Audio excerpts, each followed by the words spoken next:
456 people walk into a room. There is one prize. There is one rule. And in less than 10 seconds, your brain understands the entire game. That is the secret. Not the costumes, not the violence, not even the doll. The real reason Squid Game was impossible to stop watching is that it turned human pressure into something your brain could track. One room, one rule, one mistake, one person gone. And immediately, a private question appears in your head. What would I do? That question is the engine. And once you see it, you realize Squid Game was not a one-time accident. MrBeast rebuilt the same structure on YouTube. Prime Video scaled it into Beast Games. The Hunger Games built an entire movie franchise around it years earlier. Different worlds. Same human trap. Put people under pressure. Make the rules simple. Make the reward enormous. Make elimination public. Then let the viewer imagine themselves inside the test. These stories spread because they are not just games. They are moral laboratories your brain can understand instantly. Real-life pressure is messy. Debt, status, shame, and the fear of falling behind. But a survival game makes the invisible visible. It takes the pressure people feel in ordinary life and turns it into a clean room with a timer. Now the anxiety has a shape. Now the rule is clear. Now the question is simple enough to hurt. Move or freeze, trust or betray, share or survive, keep going or quit. This is the first reason these stories hook us. They remove confusion. A child can understand the rule. So, the viewer can spend all their energy predicting people. Who will panic? Who will cheat? Who is pretending to be kind? Who is stronger than they look? That prediction loop is powerful. The brain is not a passive camera. It is a guessing machine. It keeps asking, what happens next? And every elimination updates the guess. One result confirms your guess. The next one breaks it. This is where dopamine matters. Dopamine is not just a pleasure chemical. It is deeply tied to learning, prediction, and surprise. When the outcome is uncertain, your brain leans forward. When the outcome changes, your brain updates. Survival games are built out of those updates. Every round creates a prediction. Every result breaks or confirms it. That is why just one more episode feels so easy. The story keeps opening a loop your brain wants to close. But prediction is only part of it. The second hook is comparison. A survival game is never only about the players. It is about you watching the players. You compare yourself to them without meaning to. I would not panic there. I would see the trick. I would never betray my friend. I would take the money. I would walk away. Maybe. That maybe is the point. Social comparison is old. We understand ourselves partly by watching other people. Am I braver than them? Smarter than them? Kinder than them? More desperate than them? Survival games turn that comparison into entertainment. That is why MrBeast's Squid Game recreation worked even after removing the fictional death.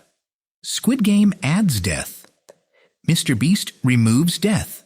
But the brain still watches for the same reason: elimination, reward, comparison, and the fantasy that maybe you could win. Hundreds of contestants. Simple childhood games. Fast elimination. Faces calculating risk in real time.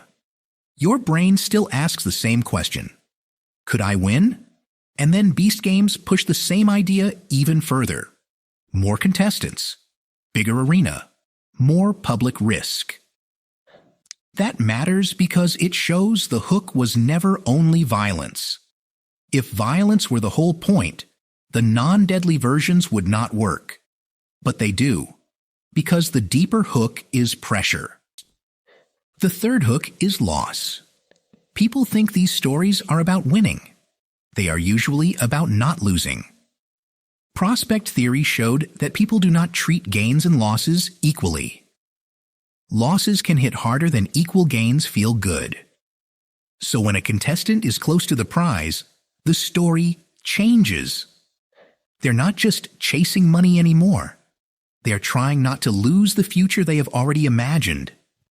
That is why the closer the prize gets, the more painful every choice becomes. The money is not just money. It becomes rent, medicine, freedom, respect, and proof that all the humiliation meant something. And once the prize becomes a life, quitting no longer feels neutral. It feels like death by another name. The fourth hook is fairness. This is where the Hunger Games and Squid Game hit harder than a normal competition show. The rules look clean, but the world around the rules is not clean. Some people enter with more power. Some enter with less. Some are already broken before the game begins. Some people are not really playing to win. They are playing because every other door has closed. That unfairness makes viewers angry. In studies like the ultimatum game, people often reject unfair offers, even when rejecting means they get nothing. The brain does not only ask, "What do I get?" It also asks, "Was that fair?" Survival game stories keep pressing that button. The game says the rules are equal. The world says the players are not.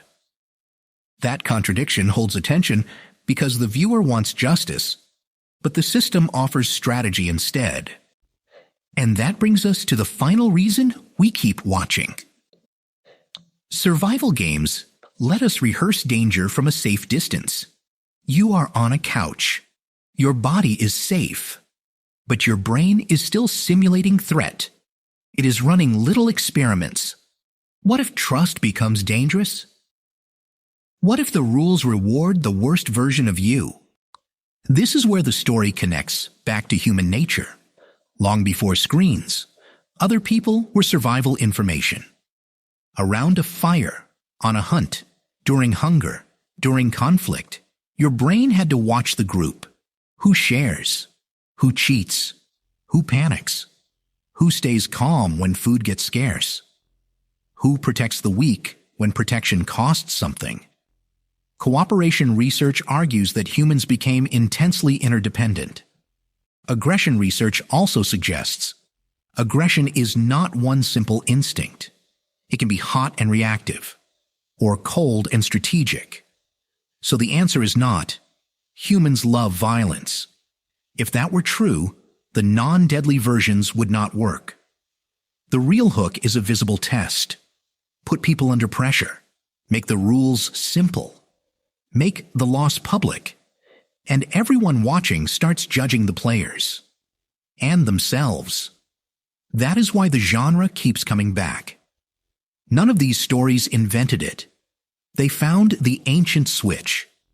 Humans cannot look away from other humans making choices under pressure. Not because we are monsters, because pressure reveals what normal life hides. It reveals who understands the rule, who understands people, and who can stay human when humanity becomes expensive. They turn society into a game board. They turn anxiety into rules. They turn strangers into mirrors. And they turn entertainment into a question you cannot quite escape. Not, do people like watching people suffer? The better question is, why do we keep building stories where people have to prove they deserve to survive? Because somewhere underneath the spectacle, we recognize the feeling. The game is fictional. The doll is fictional. The arena is fictional. But the pressure is not. We are not only trying to find out who wins.